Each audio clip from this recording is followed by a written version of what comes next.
Hello, everybody, and welcome back. Today, I'm going to be covering one of my favorite games of all time, and that is God of War. Now, before we dive into this thing, I want you guys to take 2 seconds to leave a like, go ahead and subscribe, and share this with all your friends. Now, the last time we saw Kratos, he was single handedly destroying everybody and everything on Mount Olympus. But now we see him basically like a older man. Well, I guess you can say that. But he is living in the middle of the woods in a log cabin with his son. Some of the things that stood out to me were the changes that Santa Monica made. And, you got some like Kratos' voice actor, you have the combat, you have the presentation of the game. Now, let's go ahead and start with the voice actor. Chris Judge, he actually voices Kratos in this game. And I feel like that really fits a more older, a mature, seasoned Kratos. Whereas you had T.C. Carson, which I love T.C. Carson as Kratos. He was more of just this young, arrogant, full of rage dude ready to take off anybody's head. And I really do feel like Chris Judge's voice really fits. And I'm not gonna lie, it took me off guard and it took me a while to get used to, especially just playing the original. And another thing, like I said, it changed was the gameplay. Uh, it went from being like, yeah, it was still third person, but it was still like a bird's kind of. It was like a bird's eye view kind of camera position. But in this one, it feels more like it's still third person, but it's fixed on Kratos, almost like The Last of Us in a way. And that's another thing to point out too. And they also changed up the combat. Instead of spamming the square and triangle button, now everything kind of shifts to R1 and L R1 and R2 for the heavy and light attacks. And that took me a minute to get used to as well.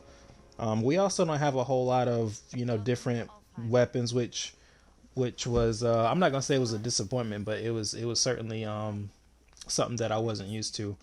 But that's not a knock at this game at all. One thing that stood out to me too about this game is how it started. Because normally in previous titles we get, I'm talking about within the first 10 minutes, like just this big action packed sequence of events. Like in the first one, we had, fighting the Hydra. The second one, it was the Colossus at Rhodes. Then the third one, we storming Mount Olympus to kill all the gods. But in this one, it was very somber, it was very solemn, and it was very mournful.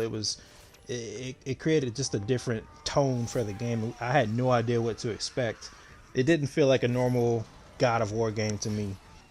In typical God of War fashion, we get introduced to this guy named Balder, and we get that exciting first fight of the game in the form of Balder. And let me tell you, that fight was nothing short of exciting. So, as I mentioned earlier, this game is about Kratos mourning the loss of his wife, and her last wishes were to have her ashes spread from the highest peak in all the realms. And see, what I like about this game too is that we get to see a different side of Kratos, the fatherly side, whereas we normally get to see like this rage monster. Whereas here we have Kratos practicing restraint. We see him being protective. We see him being loving. We see him showing mercy. Um, yeah, and like I said, I really enjoyed that, and also too, it took me a while to get used to that. And that's one time I was actually moved by that, which I'm not really moved by a lot of that in many video games. So hey, hats off to Santa Monica for pulling that off. Now this game has a new upgrading system. As you can see that you gain XP by defeating enemies, and you put those towards the new skills, and they all come in like this new skill tree. From barehanded combat to the axe combat to Atreus's combat, and also too, you level up by getting new armor. Whether or not you craft that armor, you find that armor, and the higher your arm, the higher your armor is, it'll definitely make taking out enemies that much easier. And I really did appreciate this, if you want to call it a risk, because like I said, it went away from the traditional just gathering red orbs and putting them towards the weapons. And Kratos really just, like I said, the weapons were upgraded, not really Kratos. So I really did like that. I really did like this change that they made in this game. If anything, it made it feel like Kratos was. It felt like the character was my own, like especially from the customization aspect, and also just if anything, I spent my XP on certain skills. That's just the way I played, and I like the way it catered to the way I played. Okay, so in previous games, there's at least 4 to 5 weapons, I think, but in this one, we've only had access to the Leviathan axe and uh, also the shield. I guess the shield counts as a weapon, and also Atreus's bow. Now, I was just wondering from the very beginning. I'm like, yo, are we done with like did Santa Monica Studios really get rid of the Blades of Chaos? And then, um, man, let me tell you, they really pulled it out of the hat whenever they just revealed to the audience like, yo, we're about to get these things back. And when I tell you, it sent me down memory lane, and when I got them, I felt like, now this is God of War. Like I really felt like the game was, if anything, it elevated. That's how I truly felt. Like the game was already good, but when you put these weapons back in the game, it really like it took it to a whole different level, and it was It was phenomenally done. Like especially with just with combined it with the new design of how the game is played and the things like that. I thought it fit really well.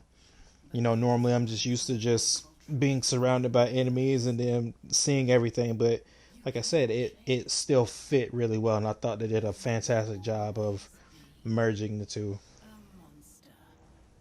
So, just speaking more on this game, though, I feel like this game is beautiful to look at. I mean, just from every single environment, from the and also to the character design.